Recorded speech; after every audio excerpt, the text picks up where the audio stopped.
औज़ुबिल्लाहिमिनश्शैतानिर्रजीम बिस्मिल्लाहिर्रहमानिर्रहीम। अस्सलाम वालेकुम। उम्मीद करता हूँ सब लोग खैरियत से होंगे। अच्छा, इलेक्ट्रोस्टैटिक के न्यूमेरिकल जारी थे, तो आज जो हमारे पास न्यूमेरिकल है वो है जी 12.4। अच्छा, क्या कहते हैं numerical? Determine the electric field at position r is equal to 4i unit vector plus 3j unit vector meter caused by a point charge q is equal to 5.0 into 10 की rays power minus 6 coulomb placed at origin। ये भी 12.3 की तरह है कि यानी आपके पास एक पोजीशन वेक्टर है जिस जगह हमने फाइंड करनी है इलेक्ट्रिक फील्ड और किसकी फाइंड करनी है, चार्ज क्यू की। अच्छा, तो हमारे पास सबसे पहले आता है डाटा लिखते हैं। डाटा में आपके पास आर वेक्टर यानी पोजीशन वेक्टर आता है जी, ये आपके पास है जी 4i unit vector plus 3j unit vector और इसका यूनिट है मीटर।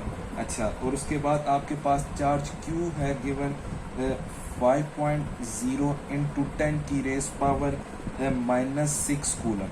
अच्छा, ये भी प्लेस्ड आपके पास ओरिजिन पे है।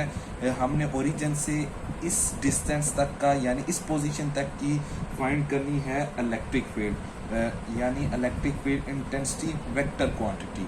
अब हमें पता है प्रीवियस हम यूज़ कर चुके हैं इसी का फार्मूला, यानी इलेक्ट्रिक फील्ड वेक्टर क्वांटिटी है। सो इसका फार्मूला के क्यू ओवर आर स्क्वायर, और आर आपको पता है वेक्टर के लिए ना आर यूनिट वेक्टर लाजमी आता है। सो आर यूनिट वेक्टर ये डायरेक्शन बताता है। सो हमें आर वेक्टर यानी पोजीशन वेक्टर गिवन है, हमने आर यूनिट वेक्टर फाइंड करना है। सो सबसे पहले हम आर यूनिट वेक्टर फाइंड करेंगे।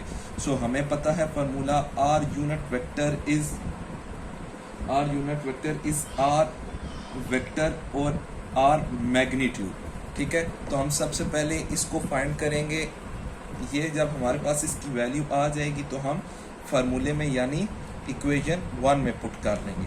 अच्छा, हमें पता है जी 4i unit vector plus 3j unit vector आ गया आपके पास, ये वेक्टर था अकॉर्डिंग टू दिस फार्मूला। और नीचे आपके पास क्या है जी, मैग्नीट्यूड। अब मैग्नीट्यूड का फार्मूला हमें पता है, फाइंड करना आता है, लेकिन मैं जल्दी से कर लेता हूँ। यानी आर आपके पास मैग्नीट्यूड स्क्वायर रूट आ गया x का स्क्वायर यानी 16 प्लस और हमारे पास फिर y का स्क्वायर आ गया आपके पास, y कंपोनेंट का स्क्वायर। तो ये बन गया आपके पास 25 और फिर ये आपके पास स्क्वायर रूट इसका 5 आ जाएगा। सो हमारे पास जो आ रहा है क्या कहते हैं मैग्नीट्यूड, उसकी वैल्यू 5 आ गई। सो अब हम ये क्या करेंगे, हमारे पास सब चीज़ें मौजूद हैं, तो हम सिर्फ जस्ट इसमें ना इक्वेशन में वैल्यूज़ पुट करेंगे और हमारे पास आंसर आ जाएगा। सो मैं वैल्यूज़ लिखता हूँ।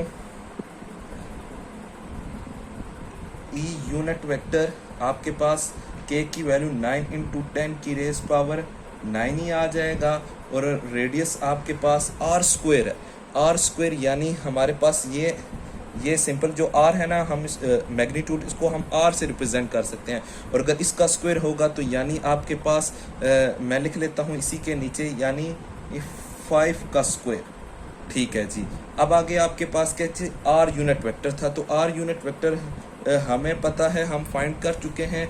तो r यूनिट वेक्टर को मैं लिखने लगा हूँ जी आपके सामने 4i unit vector plus 3j unit vector और डिवीजन में आपके पास 5 आ जाएगा। ठीक है जी, तो ये हमारे पास ये चीज़ आ गई। लेकिन ऊपर हम एक चीज़ और बोल रहे हैं, और इसी के साथ मैं मल्टीप्लाई कर देता हूँ। वो है आपके पास चार्ज की वैल्यू हमने लिखी नहीं है। चार्ज की वैल्यू थी आपके पास q is equal to 5.0 into 10 की रेज़ पावर माइनस 6 कूलम। ये भी इसके साथ मल्टीप्लाई हो रहा है। सो इसको करेक्ट कर लेते हैं। ये आपके पास चार्ज की वैल्यू है ये। अच्छा, अब देखें ये 5 और ये 5 इससे कट गया, बाकी आपके पास 5 स्क्वायर रह जाएगा। तो हम इसको करते हैं सॉल्व, और सॉल्व करने के बाद हमारे पास आ रहा है जी, हम पहले इसको सॉल्व करते हैं। ये जो आपके पास वेक्टर क्वांटिटी है इसको हम बाद में सॉल्व करेंगे। सो हमारे पास 9 आ गया। 9 इंटू 10 की रेज पावर आपके पास इस वाले को और इस वाले यानी प्लस 10 की रेज पावर 9 और -6 को सॉल्व करते हैं और फिर नीचे आपके पास क्या बच गया 25।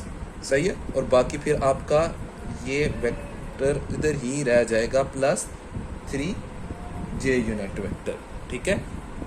अच्छा जी, उनको सॉल्व करने के बाद हमारे पास आता है E इज इक्वल टू, क्योंकि प्रीवियस अगर आप लोग देखें तो हमारे पास 9 डिवाइड बाई 25 करने से आ गया थी 0.36 और साथ आपके पास आ गई 10 की रेस पावर 3 आ गई जो कि प्लस में आ गई। और साथ ही हमारे पास क्या कहते हैं vector 4i unit vector plus 3j unit vector.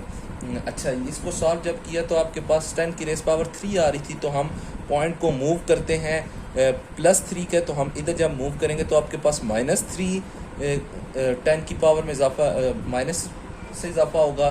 तो अब क्या करते हैं, यानी 3 था और 3 डिजिट मूव करेंगे तो 360 आ गया आपके पास।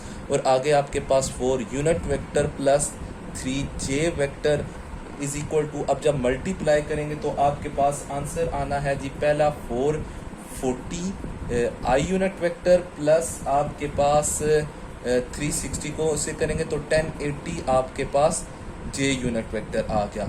और अब क्योंकि इलेक्ट्रिक फील्ड इंटेंसिटी थी तो इसका यूनिट आपके पास न्यूटन पर कूलम आ गया। सही है।